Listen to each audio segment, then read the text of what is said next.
निशा जल्दी जल्दी घर के कामों को निपटाने में लगी थी। आज उसकी किटी थी, उसे वहां पहुंचना था। माँ जी, मैंने खाना बनाकर डाइनिंग टेबल पर लगा दिया है, आप और पापा जी खा लीजिएगा, मैं शाम की चाय से पहले आ जाऊंगी। निशा ने अपनी सास से कहा। ठीक है बहू, तुम निश्चित होकर जाओ, शाम की चाय की चिंता ना करना, मैं बना लूंगी, तुम आराम से आना। निशा की सास ने उससे कहा। निशा ने महसूस किया कि उससे बात करते हुए उसकी सास के चेहरे पर उदासी है, जबकि निशा ने हमेशा अपनी सास को मुस्कुराते हुए देखा था। फिर आज उनके चेहरे पर यह उदासी क्यों है? निशा सोच में पड़ गई। माँ जी, आप उदास क्यों हैं? कोई परेशानी है क्या? अगर कुछ हुआ है तो मुझे बताइए, शायद मैं कुछ मदद कर सकूं। निशा ने चिंता जाहिर करते हुए पूछा। नहीं बहू, ऐसा कुछ नहीं है, वह रात में ठीक से नींद नहीं आई, इसीलिए चेहरा उतरा हुआ है, थोड़ी देर सो लूंगी तो ठीक हो जाऊंगी। निशा की सास ने मुस्कुराने की कोशिश करते हुए कहा, पर निशा को उनकी बात पर विश्वास नहीं हुआ। फिर भी उसने बात को आगे नहीं बढ़ाया और तैयार होकर किटी पार्टी में चली गई।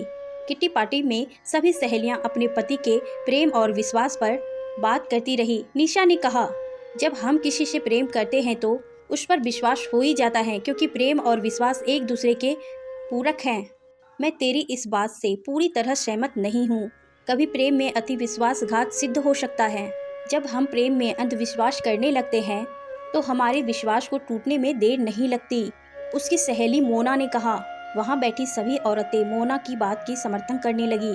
उन्होंने कहा कि प्रेम करना और अपने प्रेमी पर विश्वास करना ठीक है, पर अंधविश्वास नहीं करना चाहिए, वह व्यक्ति हमारे पति ही क्यों ना हो। मैं तुम लोगों की बातों से सहमत नहीं हूँ।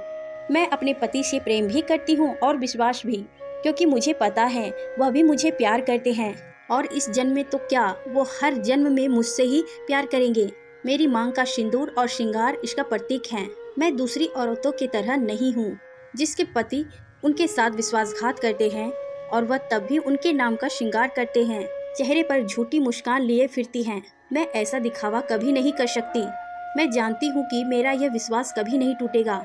निशा ने गर्व से मुस्कुराते हुए कहा। किट्टी पार्टी के बाद जब निशा घर जा रही थी तो उसकी नज़र अपने पति की कार पर पड़ी, जो उसकी बगल से अभी निकली थी। क्रॉसिंग पर उसकी टैक्सी रुकी हुई थी। तब उसने देखा था उसके साथ कोई लड़की भी थी, जो उसके पति से सटकर बैठी हुई थी। निशा को अपनी आंखों पर विश्वास नहीं हुआ। उसके मन में एक क्षण के लिए शक का बीज पनप उठा। फिर उसने सोचा, हो सकता है वह उनकी सेक्रेटरी हो और वह लोग ऑफिस मीटिंग के लिए जा रहे हो। उसने अपने दिमाग से उस बात को निकाल दिया और अपनी ही बेवकूफ़ी पर मुस्कुरा उठी। जब वह घर के दरवाजे पर पहुंची तो अंदर से उसकी सास की आवाज़ सुनाई दी। वह अपने पति से कह रही थी, जब यह बात बहू को पता चलेगी तो उसके दिल पर क्या गुजरेंगी। उसका तो विश्वास ही टूट जाएगा। वह हम पर बहुत विश्वास करती है। मेरी तो कुछ भी समझ में नहीं आ रहा है कि मैं उसे कैसे बताऊं कि उसके पति ने दूसरी शादी कर ली है। मोहित ने इस घर के अलावा भी एक दूसरा घर बसा लिया है। अपनी सास की बात सुनकर निशा के पैरों के नीचे की जमीन खिसक गई। उसके सोचने समझने की शक्ति छीन होने लगी। उसने लड़खड़ाते हुए दरवाजा खोला। उसकी हालत देखकर उसकी सास समझ गई कि निशा ने सब सुन लिया है।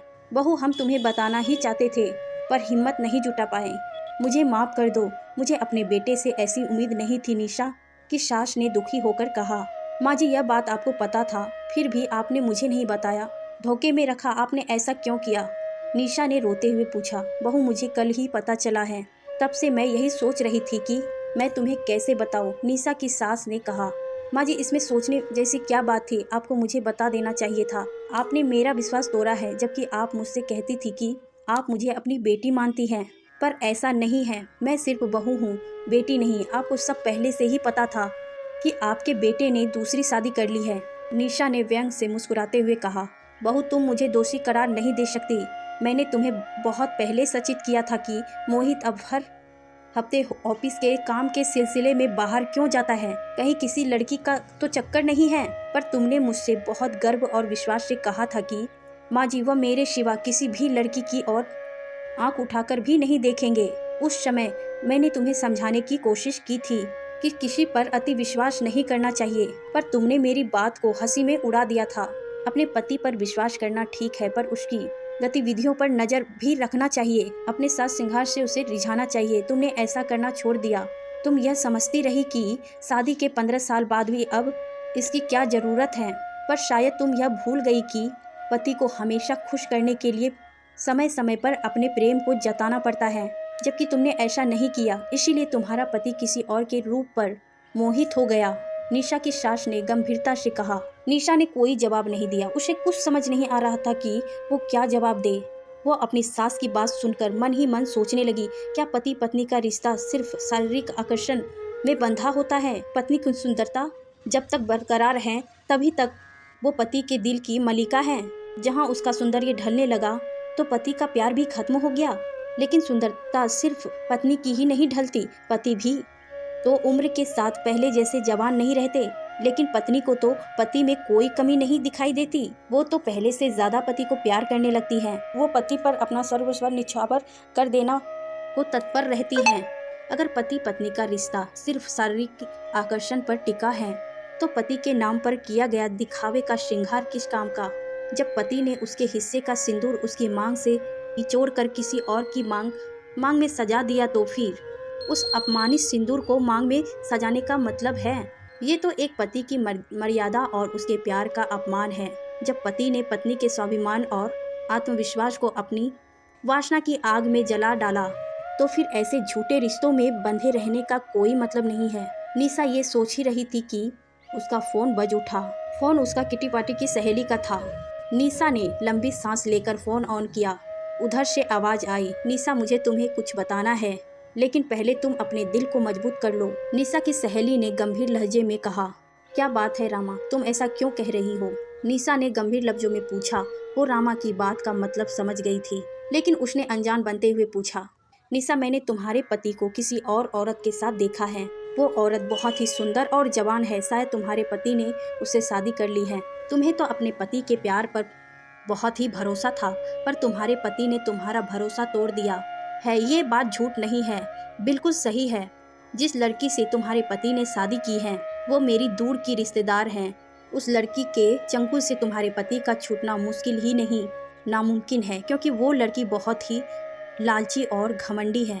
उसने अपने रूप जाल में तुम्हारे पति को फंसा लिया है। अब तुम क्या करोगी? क्या अपने घर में अपनी सौतन को बर्दाश्त कर सकोगी या अपने पति का घर छोड़कर चली जाओगी? ये तुम्हारे अंधविश्वास के कारण हुआ है। अगर तुमने अपने पति को अपने प्यार और आकर्षण में बांध रखा होता तो तुम्हारा पति तुम्हें छोड़ नहीं जाता। पर तुम अपने पति पर आकर्षण में बांधती कैसे? तुम तो अपना आकर्षण बहुत पहले ही खो चुकी हो। तुम अपनी उम्र से 20 साल ज़्यादा लगती हो। मुझे देखो, मैंने कैसे अपने आप को इस उम्र में भी अपने को कितना सुंदर और फिट बनाकर रखा हुआ है। इसलिए मेरे पति आज भी मेरे सौंदर्य में बंधे हुए हैं। फिर भी मैं अपने पति पर अंधविश्वास नहीं करती। उन पर नज़र रखती हूँ कि वो बाहर क्या कर रहे हैं। तुम्हें तो बहुत अहंकार था अपने पति के प्यार पर, फिर उन्होंने तुम्हें धोखा क्यों दिया? रामा ने निशा को अपमानित करने वाले लफ्जों में कहा। निशा ने कोई जवाब नहीं दिया। फोन स्पीकर पर था। जो रामा की बातों का जवाब निशा की सास की ने दिया। रामा बहू, तुम अपने आप को निशा की दोस्त कहती हो। अगर दोस्त तुम जैसे होते तो निशा को दुश्मनों की क्या ज़रूरत है? तुम निशा की दोस्त नहीं, उसकी दुश्मन हो, तभी उसके जख्मों पर नमक छिड़कने का काम कर रही हो। अगर सच में तुम उसकी हितैषी होती तो उसे सांत्वना देती, उसके दर्द को बढ़ाने की कोशिश ना करती। वैसे भी यह हमारे घर का मामला है, हम खुद ही सुलझा लेंगे, तुम्हारी सलाह की ज़रूरत नहीं है। निशा की सास की बात सुनकर रामा ने जल्दी फोन काट दिया। वो समझ गई कि अब उसकी असलियत निशा के सामने आ गई है। दूसरी तरफ निशा चुपचाप अपनी सहेली और सास की बात सुनती रही, फिर वहां से उठकर अपने कमरे में चली गई। थोड़ी देर बाद जब वह अपने कमरे से बाहर आई तो उसका रूप बदला हुआ था। उसको देखकर उसकी सास चौंक गई, क्योंकि निशा ने अपनी मांग का सिंदूर, माथे की बिंदी और चूड़ियां को निकाल दिया था। उसे देखकर लग रहा था जैसे वह अभी अभी विधवा हुई है। निशा की सास ने उसे देखकर आश्चर्य से पूछा, बहू यह क्या किया? बहू यह तुमने क्या किया? अभी तुम्हारा पति जिंदा है और तुमने विधवा का रूप धारण कर लिया है। यह तो अपशगुन है। माँ जी, मेरे पति ने मेरा सिंदूर का अपमानित किया है। अपमानित सिंदूर को अपनी मांग में नहीं सजा सकती। मेरा विश्वास प्रेम से उठ गया है। आज मेरा स्वाभिमान चूर चूर हो गया। मैं उन पत्नियों की तरह नहीं हूँ जो झूठ का मुखौटा लगाकर जीतता है। जब मेरा पति मेरा नहीं रहा, उसने मेरा विश्वास को तोड़ दिया, तो मैंने भी इस झूठे श्रृंगार के बंधन को उतारकर आज फेंक दिया है। अब इसी रूप में मैं रहूंगी। यदि आपको कोई ऐतराज है तो मैं यह घर छोड़कर जा सकती हूँ। निशा ने हट्टा से जवाब दिया। तभी उसके सास ससुर ने कहा, निशा तुम आज से इसी तरह हमारे साथ अपने इस घर में रहोगी। निशा ने आज पहली बार अपने सास ससुर के जुबान से अपना नाम सुना। उसने चौंक कर उनकी तरफ देखा। वह निशा की सवालिया निगाहों को समझ गई। उन्होंने मुस्कुराते हुए कहा, आज से तुम हमारी बहू नहीं बेटी हो। बेटियों को तो उनके नाम से ही पुकारा जाता है। अपने पति की बात सुनकर निशा की सास के चेहरे पर भी समर्थन के भाव दिखाई दिए। पापा जी कहकर निशा अपने ससुर से लिपट गई। पापा जी नहीं, सिर्फ पापा कहो। बेटी, निशा के सास ससुर ने मुस्कुराते हुए कहा, हाँ, और मुझे मम्मी कहो। आज से तुम हमारी बहू नहीं बेटी हो। निशा की सास ने भी मुस्कुराकर कहा, ठीक है मम्मी पापा, जो आप लोगों की आज्ञा। निशा ने भी अदब से सिर झुकाकर गंभीर लफ्जों में कहा। निशा को ऐसा करते देखकर उसके सास ससुर ठहाका मारकर हंस पड़े। निशा ने भी उनका साथ दिया। तभी निशा की नज़र दरवाजे पर ठहर गई। फिर अचानक उसकी हंसी पर ब्रेक लग गया। उसी समय निशा के ससुर ने भी दरवाजे की ओर देखा तो वहाँ उनका बेटा मोहित खड़ा हुआ था। अपने बेटे को देखकर निशा के ससुर का चेहरा कठोर हो गया। मोहित जैसे ही घर के अंदर दाखिल हुआ, उसके पापा ने कठोर शब्दों में कहा, मोहित वहीं रुक जाओ, अब तुम इस घर में नहीं रह सकते। ये आप क्या कह रहे हैं? ये घर मेरा भी है। मोहित ने अचंभित होकर कहा, ये घर तुम्हारा था, अब नहीं है। ये घर मेरा है और यहाँ तुम नहीं रह सकते मोहित के पापा ने कठोर शब्दों में जवाब दिया। तुम्हारे पापा ठीक कह रहे हैं। तुमने हमारे संस्कारों पर गाली दिया है। एक पत्नी के रहते हुए तुमने दूसरी शादी कर ली है। तुमने एक बार भी निशा के बारे में नहीं सोचा, उसका क्या होगा, उसके दिल पर क्या बीतेगी। तुमने हमारे बारे में नहीं सोचा तो हम तुम्हारे बारे में क्यों सोचें। अब इस घर के दरवाजे तुम्हारे लिए हमेशा हमेशा के लिए बंद हो गए हैं। ये घर अब निशा का है और निशा जिसे चाहेगी वही यहाँ रह सकता है। और जहाँ तक मैं निशा को जानता हूँ, वो कभी नहीं चाहेगी कि वो व्यक्ति यहाँ रहे जिसने उसके प्यार और सिंदूर को अपमानित किया है। मोहित की मम्मी ने भी गंभीर लफ्जों में अपना फैसला सुना दिया। अपने मम्मी पापा की बात सुनकर मोहित ने एक नज़र निशा पर डाली। निशा की आंखों में अपने लिए नफरत देखकर मोहित समझ गया कि अब वो अपने परिवार को हमेशा के लिए खो चुका है। लेकिन फिर भी उसने बेशर्मी और ढिलाई से निशा से कहा, निशा तुमने मेरे मम्मी पापा को अपने वश में कर लिया है, लेकिन वो ज़्यादा दिनों तक मुझसे दूर नहीं रह सकते। तुम देखना, बहुत जल्दी ये लोग मुझे और मेरी नई पत्नी को इस घर में बुलाएंगे। मैं उनका इकलौता बेटा हूँ। ये लोग मुझसे ज़्यादा दिनों तक दूर नहीं रह सकते। तुम देखना, मेरा बेटा भी तुम्हें छोड़कर मेरे पास आएगा। तुम जानती क्योंकि मेरे पास पैसा है। तुम तो कुछ करती भी नहीं हो। अपने बेटे की ज़रूरत कहाँ से पूरी करोगी? इस समय तो मैं यहाँ से जा रहा हूँ। बहुत जल्दी अपने बेटे को लेने आऊँगा, तब मेरा बेटा मेरे साथ आएगा और तुम देखती रह जाओगी।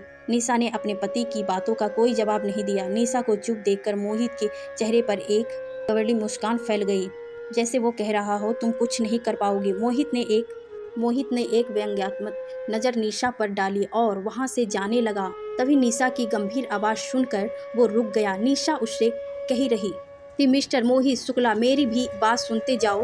तुम आज के बाद मेरे बेटे से मिलने की कोशिश ना करना, वरना मैं तुम्हें कहीं का नहीं रखूंगी। अगर तुम चाहते हो कि तुम अपनी नई पत्नी के साथ खुश रहो तो आज से समझ लेना कि तुम्हारा कोई बेटा नहीं है। अगर तुमने उसके नज़दीक जाने की भी कोशिश की तो मैं तुम्हारा और तुम्हारी नई पत्नी का वो हाल करूंगी कि तुम इस समाज में मुंह दिखाने के काबिल नहीं रहोगे। तुम मुझे मेरे बेटे से मिलने से नहीं रोक सकती। मोहित ने गुस्से में कहा, आप किस बेटे की बात कर रहे हैं मिस्टर मोहित शुक्ला?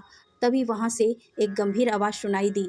मोहित ने पीछे मुड़कर देखा तो वहाँ उसका बेटा आर्यन खड़ा था। उसके चेहरे पर मोहित के लिए नफरत के भाव थे। अपने बेटे की आंखों में अपने लिए घृणा देखकर मोहित कांप गया, क्योंकि उसकी योजना पर पानी फिर गया था। मिस्टर मोहित शुक्ला, मैं आपका नहीं, अपनी माँ का बेटा हूँ। मैं आपको अपना पिता मानता ही नहीं।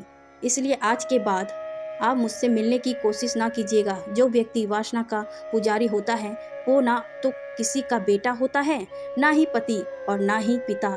इसीलिए आप यहाँ से जा सकते हैं। आपकी सुंदर पत्नी आपका इंतजार कर रही होगी।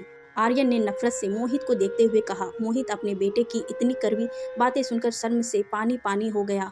उसने आशा भरी निगाहों से अपने माता पिता की ओर देखा, पर उनके चेहरे पर भी कठोरता दिखाई दी। मोहित ने एक एहसास सी नज़र सब पर डाली और एक हारे हुए जुआरी की तरह थके कदमों से घर से बाहर निकल गया। निशा अपने बेटे से निपटकर फूट फूट कर रो पड़ी, पर ये आंसू दुख के नहीं खुशी के थे। आज उसके बेटे ने अपनी माँ के स्वाभिमान की रक्षा जो की थी,